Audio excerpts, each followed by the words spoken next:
Long ago, in a quiet countryside region where narrow mud paths wound between mustard fields and sugarcane groves, there lived a man who had once seen the world clearly but no longer could. His name is not important.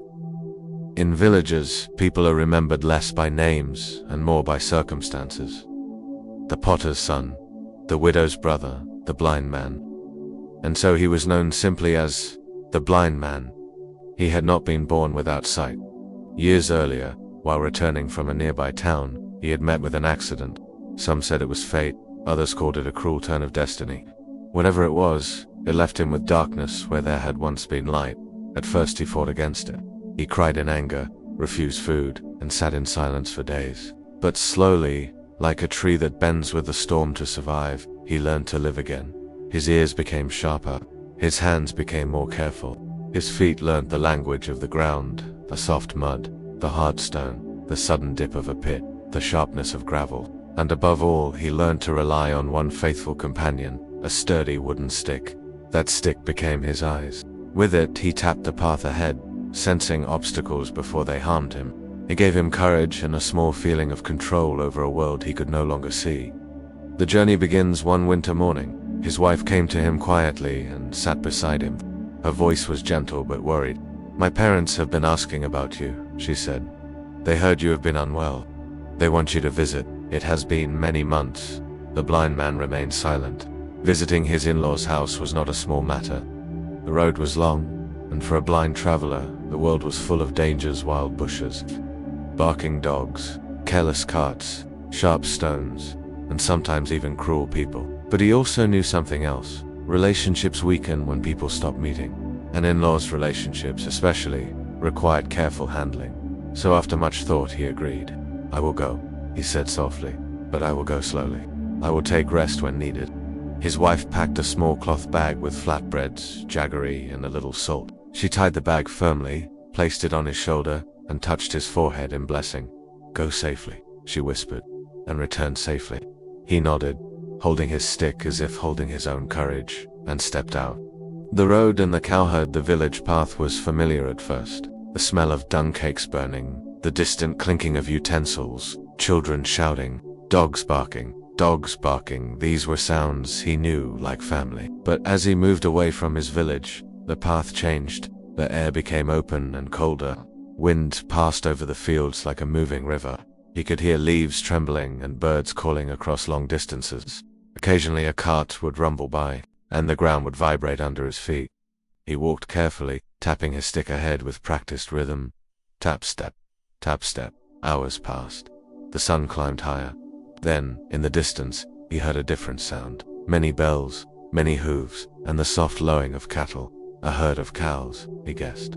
And where there were cows, there would be a cowherd. The blind man stopped and called out politely, "Brother, is someone there?" A young voice answered, "Yes, who is it?" "I am a traveler," the blind man said. "I am blind. I am going to my in-laws' home. I have lost my way. Can you help me reach there?" The cowherd came closer. He looked at the man-torn sandals, dusty clothes, stick in hand, face calm but tired. The cowherd felt a moment of sympathy, but he also felt the weight of his responsibility. He had many cows grazing around. If he left them, they might wander off or be stolen. A cow was not just an animal, it was wealth, livelihood, and survival. He scratched his head and said, "Brother, I would have helped you, but I cannot leave these cows. If I go with you, who will watch them? They will scatter." The blind man's heart sank. He had hoped for human kindness, for a guiding hand, for a clear direction. He said, "Then at least tell me the route. Which road should I take?" The cowherd hesitated. He was not very educated, and he was not sure how to explain roads and turns to a blind man. But he wanted to look helpful. After thinking, he said, "Listen, I cannot guide you myself, but I can help you in another way." The blind man asked eagerly, "How?" The cowherd pointed to a cow nearby and said, "I have a calm and trustworthy cow. She often returns towards the village side. You hold her tail and walk behind her wherever she takes you. Consider that place your in-law's house." The blind man paused. Something inside him felt uneasy. A cow, a tail. Is this really safe? But he was tired. The road felt uncertain, and the cowherd sounded confident. In that moment, need defeated doubt. He thought, "This man has no reason to harm me. and the cow will walk steadily. What else can I do? So he said, all right, brother, I will do as you say. The cowherd brought the cow closer. Here, hold her tail firmly, he instructed. The blind man reached out and grabbed the tail tightly, as if his destination depended on it. And in a way, it did. When trust becomes blind, the moment the cow felt a sudden strong grip on her tail, she startled. Animals do not understand human plans. She only understood discomfort and fear. She jerked forward. The blind man stumbled, still holding on. The cow moved faster. Her hooves beat the earth like drums. Her body tensed. She was not calm. She was anxious. She was not trustworthy. She was frightened. The blind man tried to adjust his steps. He cried, slow down. Please slow down. But a cow cannot understand language. She only followed her instincts. Instead of moving along a smooth path, she darted towards bushes and uneven ground. She ran where she felt open space and aware that she was dragging a human being into danger. Within minutes, the blind man felt sharp pain across his legs. Cruel thorns scratched his skin like tiny knives. His clothes caught on branches. His shawl tore. His knees hit stones. He fell once, twice, and each time the cow kept pulling, and he was dragged like a helpless object. His stick fell from his hand. He reached for it blindly but could not find it. Now he had nothing but the cow's tail, his last link to direction. Pain spread through his body. His hands were cut. His arms burned. Blood began to flow. His breath became heavy. He cried out, "Brother cowherd, stop her, help me." But the cowherd was far behind, and his voice did not carry. Perhaps the cowherd heard nothing. Perhaps he heard and chose to ignore. It did not matter now. The blind man was alone with his suffering. As the cow rushed onward, she entered a thorn-filled forest area where wild shrubs grew thick and tangled. The blind man's body scraped against branches. He felt the sting of thorns on his cheeks, his neck, his shoulders. The smell of wild plants filled his nose. The sound of insects buzzed close to his ears. Time lost meaning. All that remained was pain, exhaustion, and the stubborn grip of his hands on the cow's tail. He thought in despair how foolish I was. I trusted without understanding. I held on without thinking. I asked for help but did not judge the method. I am blind, but today my mind has also become blind. Night, injury, and arrival by evening. The cold grew sharper. The sun disappeared. Darkness covered the world, darkness outside, darkness inside. The cow, tired after running and wandering, slowed down. She began walking in a more familiar direction, following paths she had perhaps traveled before. The blind man, bruised and bleeding, kept walking behind her. His legs shook. His clothes hung in torn pieces. His face was scratched and swollen. His body was cut and wounded as if he had fought a battle with the forest and lost. Still, he continued. Sometime after midnight, the cow entered a residential lane. The blind man could smell smoke from kitchens, hear occasional coughing, and sense the presence of houses. He felt hope. Maybe I have reached my destination. Maybe this is my in-laws' place. The cow stopped near a gate. The blind man, trembling, stepped forward and tried to call out, "Is this my in-laws' home?" But before anyone could answer, a loud voice shouted from inside, "Who is there?" Then another voice, sharper, screamed, "A thief! A thief is here!" The gate opened. They saw a half-dead looking stranger, clothes torn, body bleeding, holding a cow's tail. In their eyes there was only one explanation. Cow thief. One servant grabbed the blind man's arm and shouted, "You scoundrel! You think you can steal a cow from our house?" The blind man cried, "No, no, I am not a thief. I am blind." I was told, but his words were drowned by anger.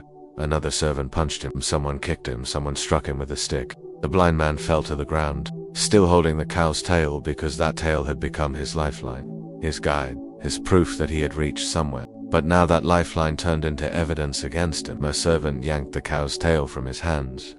The cow, freed, ran into the courtyard. The blind man lay on the ground, breathing heavily, bruised, bleeding, and humiliated. He cried, "Please, listen to me. I came to my in-laws' home. I am not a thief."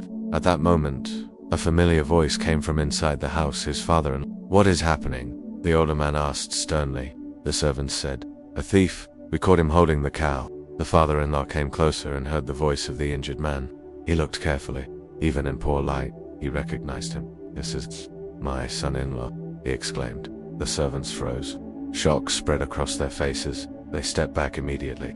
Someone brought a lantern. The light fell on the blind man's wounds. The family gasped.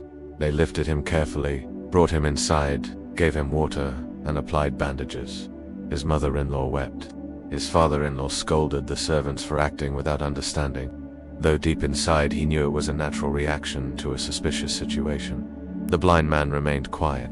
He was too tired to speak much. His body ached, but his mind ached even more. The inner lesson after he recovered slightly, his father-in-law sat beside him and asked gently, "Son, how did this happen?" The blind man narrated everything, how he met a cowherd, how he asked for help, how the cowherd suggested holding the cow's tail, and how the cow dragged him through thorns and pain. His father-in-law listened quietly. When the story ended, the old man sighed. "My son," he said, "your body has been wounded by thorns, but your suffering began from something else, blind trust." The blind man lowered his head. The old man continued, "A person who cannot see must be even more careful about whom he follows. Guidance is not just about direction. It is about safety and truth." The blind man whispered, "I understand now." The father-in-law nodded and said, "This incident is not only a personal misfortune, it is a lesson for every human being, moral in a deeper form, just as a blind man suffers when he depends on the wrong guide. In the same way, people suffer spiritually and morally when they take shelter of an ignorant or wicked person, believing him to be a true guide. Not everyone can show the path to God. Not everyone can lead us towards auspiciousness. Not every sweet voice carries truth. Not every confident advisor has wisdom. Many people speak loudly, promise quickly, and pretend to know the way. But if a person blindly follows them without understanding their character, knowledge, and intentions, then the result can be painful and shameful, just like the blind man's journey. Therefore, one should seek shelter only of a true spiritual guide, a teacher who knows the truth, who lives by it, and who leads others with compassion and wisdom, a guide who is rooted in genuine understanding of the divine. Only such a guide can take a person safely, not through thorny forests of illusion and suffering, but towards the true destination.